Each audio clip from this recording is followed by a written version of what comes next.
ನಮಸ್ಕಾರ ಸ್ನೇಹಿತರೆ, ನಾನು doctor Uttam Chand, consultant physician, Nandini nursing home. ನಿಮ್ಮ ಮುಂದೆ ಇವತ್ತು ಹಾರ್ಟ್ ಅಟ್ಯಾಕ್ ಅಂದರೆ ಹೃದಯಾಘಾತ, ಅದ್ರ ಬಗ್ಗೆ ಒಂದೆರಡು ವಿಷಯ ತಿಳಿಸೋದಕ್ಕೆ ಬಂದಿದ್ದೀನಿ. ಸಾಮಾನ್ಯವಾಗಿ ಹಾರ್ಟ್ ಅಟ್ಯಾಕ್ ಅಂದರೆ ಜನಗಳಿಗೆ ಎಲ್ರಿಗೂ ಗೊತ್ತು, it's a very serious problem ಅಂತ. But commonly it is mistaken for gastritis. ಮನುಷ್ಯನ ಪ್ರವೃತ್ತಿ ಹೇಗೆ ಅಂದರೆ ಯಾವುದು ಕೆಟ್ಟದನ್ನು ಅವನು ಎಕ್ಸೆಪ್ಟ್ ಮಾಡೋಕ್ಕೆ ರೆಡಿ ಇರೋದಿಲ್ಲ. Denial is the first response to any disease ಅಂದ ಹಾಗೆ ಅದೇ ಎದೆಯಲ್ಲಿ ನೋವು ಬಂದರೆ ಗ್ಯಾಸ್ಟ್ರಿಕ್ ಇರ್ಬೋದು ಕಣೋ ಅಂತೇಳಿ ಅದನ್ನು ನೆಗ್ಲೆಕ್ಟ್ ಮಾಡೋದು ಸಹಜ. ಸೊ ಗ್ಯಾಸ್ಟ್ರಿಕ್ ಸಿಂಪ್ಟಮ್ಸು ಮತ್ತು ಹಾರ್ಟ್ ಅಟ್ಯಾಕ್ ಸಿಂಪ್ಟಮ್ಸ್ನ ಡಿಫ್ರೆನ್ಷಿಯೇಟ್ ಮಾಡ್ಕೊಳ್ಬೇಕು. ಅದು ಡಿಫ್ರೆನ್ಷಿಯೇಟ್ ಮಾಡೋದು ವೈದ್ಯರಿಗೂ ಸಹ ಕೆಲವೊಮ್ಮೆ ತುಂಬ ಕಷ್ಟ ಆಗುತ್ತೆ. ಎದೆಯ ಮಧ್ಯಭಾಗದಲ್ಲಿ ನೋವು ಬರುತ್ತೆ, ಗ್ಯಾಸ್ಟ್ರಿಕಲ್ಲೂ ಅದೇ ಥರ ಬರುತ್ತೆ. ಆದರೆ ಗ್ಯಾಸ್ಟ್ರಿಕಲ್ಲಿ ಏನಾಗುತ್ತೆ, upper part of the abdomen ಅಂದರೆ ಹೊಟ್ಟೆಯ ಮೇಲ್ಭಾಗದಲ್ಲಿ ಸ್ವಲ್ಪ ಉಬ್ರ ಬಂದಂಗೆ ಬರುತ್ತೆ, ವಾಂತಿ ಬರುತ್ತೆ.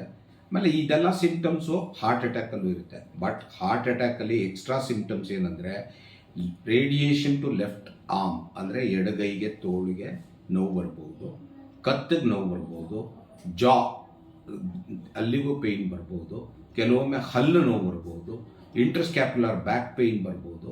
ನೋಡಿ, ಹೊಕ್ಕಳಿಂದ ಮೇಲೆ ಎಲ್ಲಿ ಬೇಕಾದ್ರೂ ನೋವು ಬರ್ಬೋದು. ಆಮೇಲೆ ಕೆಲವು ಡಯಾಬಿಟಿಕ್ ಪೇಷಂಟ್ಸಲ್ಲಿ ಆಟೋನಾಮಿಕ್ ನ್ಯೂರೋಪತಿ ಇರೋದ್ರಿಂದ ಎಷ್ಟೋ ಸರಿ ನೋವು ಸಹ ಬರೋದಿಲ್ಲ. ಅಂಥ ಕೇಸ್ಗಳನ್ನ ಡಯಾಗ್ನೋಸ್ ಮಾಡೋದು ಕಷ್ಟ ಆಗುತ್ತೆ.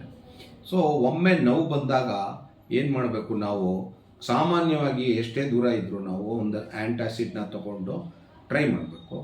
ಆದರೆ ಮೀನ್ ವೈಲ್ ನಾವು ಡಾಕ್ಟರ್ ಹತ್ರ ಹೋಗೋಕ್ಕೆ ಟ್ರೈ ಮಾಡ್ತಾನೆ ಇರಬೇಕು.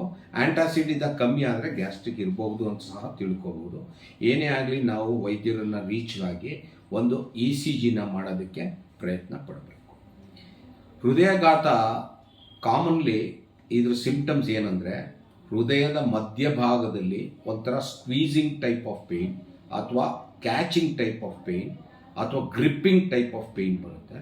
ನಾ ಹೇಳ್ದಂಗೆ ಅದು ರೇಡಿಯೇಷನ್ನು ಆಗುತ್ತೆ ಎಡಗೈಗೆ, ದವಡೆಗೆ, ಬ್ಯಾಕ್ಗೆ, ಕತ್ತಿಗೆ, ಮತ್ತು ಅದ್ರ ಜೊತೆ ಅಸೋಸಿಯೇಟೆಡ್ ಸ್ವೆಟ್ಟಿಂಗ್ ಇರುತ್ತೆ.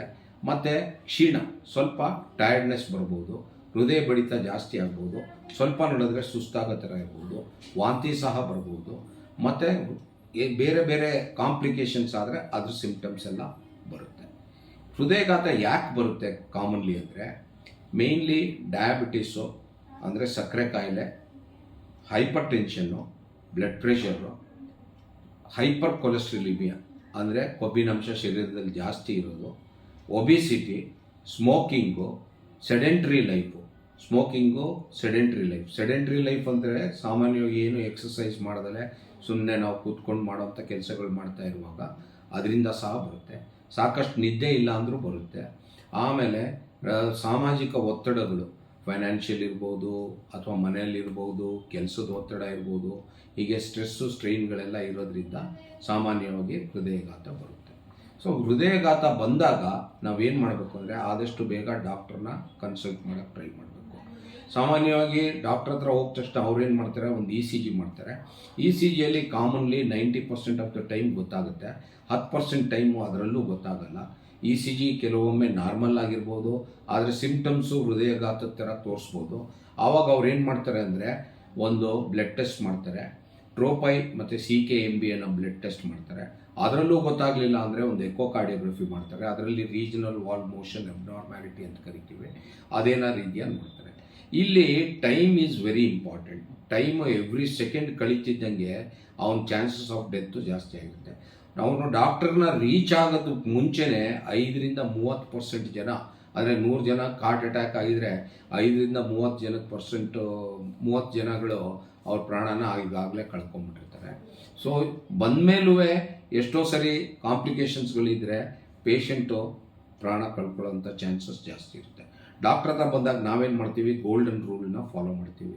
ಮೊದಲೆಲ್ಲ ಏನು ಮಾಡ್ತೀವಿ, ಥ್ರಾಂಬೋಲೈಸ್ ಮಾಡ್ತಿದ್ವಿ.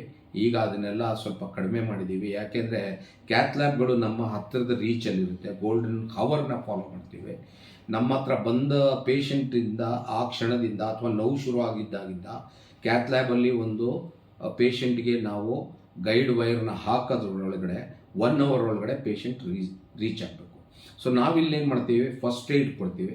40 ಮಿಲಿಗ್ರಾಮ್ ಅಟೋರೋಸ್ಟಾಟಿನ್ ಕೊಡ್ತೀವಿ, 300 ಮಿಲಿಗ್ರಾಮ್ ಆಸ್ಪ್ರಿನ್ ಕೊಡ್ತೀವಿ, 150 ಮಿಲಿಗ್ರಾಮ್ ಆಫ್ ಕ್ಲೋಪಿಡೋಗ್ರಿಲ್ ಅಥವಾ 180 ಮಿಲಿಗ್ರಾಮ್ ಆಫ್ ಟಿಕಾಗ್ರಿಲಾರ್ ಕೊಟ್ಟು, ಕೆಲವೊಮ್ಮೆ ಲೋ ಮಾಲಿಕ್ಯುಲರ್ ವೆಯ್ಟ್ ಹೆಪಾರಿನ್ ಸಹ ಕೊಡ್ತೀವಿ.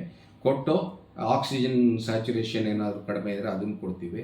ಫೇಲ್ಯೂರ್ ಏನಾದ್ರು ಹಾರ್ಟ್ ಇದ್ದರೆ ಒಂದು ಸ್ಮಾಲ್ ಡೈಯೂರಿಟಿಕ್ಸ್ ಕೊಡ್ತೀವಿ. ಬ್ಲಡ್ ಪ್ರೆಷರ್ನ ಸಹ ಕಂಟ್ರೋಲ್ ಮಾಡೋಕ್ಕೆ ಟ್ರೈ ಮಾಡ್ತೀವಿ. ಮತ್ತು ಆಕ್ಸಿಜನ್ ಸಮೇತ ಪೇಷಂಟ್ನ ಆ್ಯಂಬುಲೆನ್ಸಲ್ಲಿ ಶಿಫ್ಟ್ ಮಾಡ್ತೀವಿ. ಶಿಫ್ಟ್ ಮಾಡಬೇಕಾದ್ರೆ ಕ್ಯಾತ್ ಲ್ಯಾಬ್ನ ಆ್ಯಕ್ಟಿವೇಟ್ ಮಾಡೋಕ್ಕೆ ನಾವು ಯಾವ ಸೆಂಟರ್ ಕಳಿಸ್ತೀವಿ ಅಲ್ಲಿ ಫೋನ್ ಮಾಡಿ ಎಲ್ಲ ವ್ಯವಸ್ಥೆ ಮಾಡಿರ್ತೀವಿ.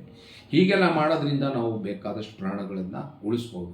ಸೊ ಜಾಗರೂಕತೆ ಇರಬೇಕು. ಮತ್ತು you have to work on a war footing. ಎಷ್ಟು ಬೇಗ ಸಾಧ್ಯ ಆಗುತ್ತೋ ಅಷ್ಟು ಬೇಗ ಮಾಡಬೇಕು.